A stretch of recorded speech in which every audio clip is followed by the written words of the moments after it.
Imtiaz, Deepika, good to have you on Film Companion. Thank you. Thanks, ma'am. Thank you for having us. Yes, thank you for having us. You know, I was sort of course, going through the filmography and all the movies you've done together, and it kind of occurred to me that you, in a sense, are a key architect of her career. She doesn't think so. She doesn't think so? No. That's a lie. That's a lie. Which one? He's not an architect, or that you don't think so? That I don't think so. Huh. Is the lie. No, but I was thinking it's like I don't know, maybe Adi or Karan for Shah Rukh or Salim Javed for Mr. Bachchan. In the same way, he sort of constructed the kind of the foundation. Yeah. Right? Yeah. So, when you see her now, like strength to strength to strength. With pride. Yeah, do you? Is there a sense of creator's pride? Yes, not the creator's pride, because it's more you know, sometimes you feel very strongly about something. And talent is so subjective, you know. I might like somebody as an actor, but you know, ultimately the world at large might not agree. I think her success I always take as a personal compliment, as though I feel secretly happy every time she does something good. No, I have to. So he offered me Rockstar, completely different cast and very, very different stage in his career also, and I had not even entered films at that time, and he had offered me Rockstar. I remember meeting him at the JW Marriott Hotel. And this was like Imtiaz. Meaning pre Om Shanti Om? Yeah. Really? He was one of the first people to offer me a film ever, and this is even before I wanted to be in movies. Be in the movies. I was a model, and I had no idea of like what I wanted to do, and definitely not films. I had not thought about it at least. And so Salman had offered me a film, and he had offered me Rockstar, and at that time, and I said no, and I explained to him. I said I'm not ready for it and whatever. And then we somehow met again, and he and Dinu signed me for Love Aajkal, even before Om Shanti Om had released. So for me, so a lot of people were like, yeah, obviously, you know, he had Jab We Met and he had done Socha Na Tha, so obviously you'd like work with him. But I think it was beyond that. He signed me for, like he had some like faith in me even before. He was an early believer in all of that. And me and him, in the sense that Socha Na Tha had maybe just released or not even released.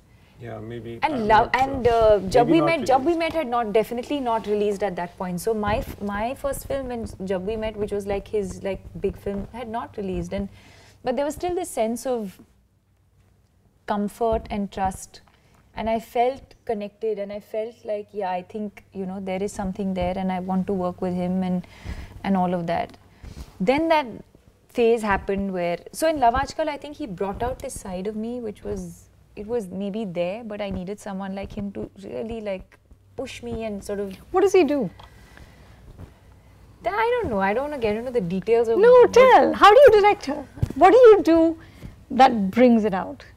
With her, I don't know myself. I'm just like. Okay, that scene, the scene in the trailer, where when Ranbir says to you that you've fallen in love, but clearly with somebody else, and you're like really anguished when you say yes. What was your brief? How did you direct that? I don't know. I don't think I briefed her at all in that. And we read the scene a few times before coming onto the set on many days. And I think they had, she was already there to an extent that it was more like she's discovering where to go over, and she's got a very high emotional quotient. So I know that about her. And so if there's a scene, I just make sure that I don't tell her anything that she might already discover on her own. You'd rather she finds her way in. Yeah, and she does, and in her own way, which is the more specific way, because she's the one in front of the camera. So it might as well be organic to her. तुझे तो प्यार हो गया है पगली। हाँ, हाँ वेद। पर किसी और से। You know, I find her, I'm completely fascinated by her sort of evolution in the last few years, okay? I was one of the very few critics who loved Cocktail. Got flack for it ever since, because everyone else saw it as a very sort of regressive film in many ways. But every time I've asked her, how did you, what do you do differently? How do you become such a compelling actor that like we can't look away? We can't, I mean, you know, you're not even looking at the men she's acting with anymore. So it's true. So she's always said to me, I'm not doing anything differently from when you thought I couldn't act to now when you think I can act. That's but true. you've seen, is that true? I think so, because I feel that she always had it. You know, from the point of when I saw her for the first time, and I didn't even know whether she'd ever act in her life, but there was this illogical interest to work with her or to see her in a movie, that kind of thing. And just great excitement. And it's still the same. And there's no sort of technique that has come into place? No, I don't think there's any technique. I don't see it. And as I keep saying that she is a shy person, and you might be a shy person, but then when you're playing some other part which that person is not shy, then you've got to forget about yourself a bit more than the others, which I think she has done now more than before. So it's just like you forget about yourself. She's more. learned how to deal with her personal shyness while in performance. And that has helped her. She remains the same person, but as an actor, as a professional, she has learned how to cast aside her shyness, which might be a demerit sometimes to performance. So, of course, the films have stars and they have the foreign locations and they have ARR's music, but there's something very personal. There is something signature where you know it's an Imtiaz film. Yeah. Really? Yeah, okay. So you do. See, it will be very difficult for me to detect that or to be able to comment on that. I don't think he's even aware of that. I don't think he's aware. But how can anyone be? Yeah. You know, I wouldn't know what my... But do you know that people say that... I'm sure they say it for Basu's film and Kashyap's film and all that also. Yeah, maybe. I haven't Raju's worked with them. films. But like, this is an Imtiaz film, no? It has like... Boy, girl. No, not boy, girl. Yeah, not boy, girl. A certain poetry, if you will, a certain kind of longing. Yeah, there is something that has a lot of you in it, I think. A kind of angst. Okay. I don't know. I hope it's a good thing. Yeah, whatever you mean. So much in your own movies. Can like somebody more interesting be in your own movies? वही कहानी फिर एक बार मजनू ने लिए कपड़े फाड़ मार तमाशा बीच बाजार. No, but so you don't have, it's not a conscious thing. It is never just a conscious thing. And, but there are some times that I realize that some things in my movies, after watching them or while on the set, I realize that this is perhaps something that I've experienced in my life, sometimes as a thought, sometimes as a sequence. You don't consciously make it like that. In fact, you try to not. You try to make sure. But then as filmmakers are told that we know everything about you when we see your films, much more than when you are talking even honestly with us. It's like saying that when you wear a mask, then you really tell the truth. You reveal yourself. You completely reveal yourselves. And when I see my movies, I feel that, oh my God, I've really exposed myself. And then, of course, I deny everything. That's not me. But this film specifically is about, of course, telling stories and you know, narratives and masks and kind of, in a sense, finding greater truths through fiction. Yeah. Right? Yeah. And also not following the prescribed path. Yeah. Now, but both of you are, as public personalities, in a business that has a very strong set of rules. How much, you know, you talked in an interview about sitting, he said, in a train and you look out and you wonder, what if I just got off and what life would wait for me there? Is that something, Deepika, that ever plays in your mind? Or, I mean, because the rules are so set about what an actor should be like, and, you know, because you bring so many eyeballs with whatever you do.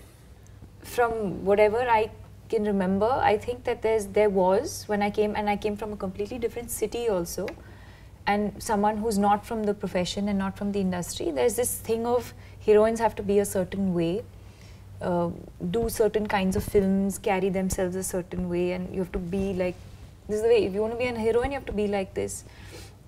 And I fell into that trap. We discussed this once earlier also. I think I fell into that trap of being that. And then I think over a period of time started discovering myself. It could have worked, it could have not worked, but I definitely just started doing things that I felt that I wanted to do now and not for other people. Just start doing the kind of films that I want to do, or I think something in me opened, you know. And do you stop investing in, like, you know, what the rules are and who sets the rules and whether you succeed or fail? Is that what happens?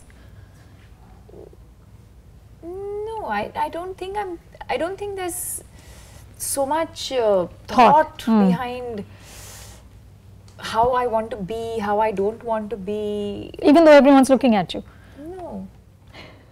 I don't even know if that's happening. I don't know. See, well, I think just to finish what she might be trying to say is that in her case personally also, there's the intoxication of what she's doing, the work she does, the life that she lives around the work for me she it's does. only that, yeah. So the intoxication becomes more and more and more and more, and then it's almost like you are in a, you know, in a trance. You're in the zone. You're in the zone. See, I'm sure she knows technically the information is there with her, but it's not as though it is in her way, because she knows what she has to do. She has to spend a lot of hours every day to do it, and it's like being intoxicated with that in a good way, not in a negative way. Creative. So you're not noticing what the peripherals. You do know it, but you don't. You don't respond. Yeah, you don't. You don't engage. Yeah. Tell me, as a director, is it exciting to have talented actresses? Very. You know? It's liberating. I'm really glad that I am in the industry now at this point of time. It's a very exciting time. Where there are people like Deepika, who are, you know, who I can work with, and because my opinion of women has been, I guess, not so in tune with the heroines or the women in cinema of the 80s as now. So I'm fortunate I have come in at this point of time. And yes, it does need talented actors like herself and some others. So yeah, it's very liberating to have very talented actors. And do you find that you can think of stories? Oh yes, Other kinds of feel so stories. encouraged. I feel really encouraged to think of all kinds of stories and scenes that are not conventional at all, and somewhere you can, you know, go rediscover yourself as a film director. And you can't do it. The problem with the director is you can't do it thinking in your room and, you know, just in your mind. You need that person to be in front of you to be able to do that. It's easier to think, I think, rather than to do. So to have her and Ranbir and many other actors in the film industry, and specifically women, I think, which was an ignored part of the film industry in India, which has changed, and it should change even more. Deepika, tell me, has all the success given you freedom to make more difficult choices, or is it in a sense made you more afraid to lose? No, like Piku she did. I think the answer is in that. For her to do Piku was remarkable, and the way she did it and the way Shujit did it, it's like my compliments to all of them. I think that's for me the answer to that question, but you can answer it too. No, I really don't. I'm being asked a lot of these questions very often of late about the process and the thought, and has this changed? Nothing has changed. I was telling you. But do you become, when you have so much success, is it scary to take risks? Not at all. Not at all. Why would it? No, I'm going to do what I have to do. You know, I've always been that person. I've always been that person. I have to do what I have to do in terms of my films, at least. And it's instinct, you know. Like I was saying to you last time, for me, the way I choose a Piku is the same way that I would choose a Tamasha or I choose a Bajirao Mastani or any of the films that I did last year. The process is the same. So there's no like, oh, now I'm something or somewhere and now what? So you don't hoard success? No. You risk it. You can't. You can't anyway. Yeah. So it's, yeah. No, you know, so it's, you have to have fun, you know, you have to just have fun when you're doing it. So you both think you will look back and be happy with the choices you made? At least we'll own up to them. At least we'll say that that's what we wanted to do in our stupidity or our smartness, and yeah, we did what we wanted to. Maybe it messed up or whatever. Yeah. No, yes, because, you know, it all adds up. So good, bad, whatever it is, it eventually makes you the person that you are today. So yeah, most definitely. Super. Thank you. Thank you so much. I love hearing from you, so please keep talking to me. Hit this subscribe button and keep commenting.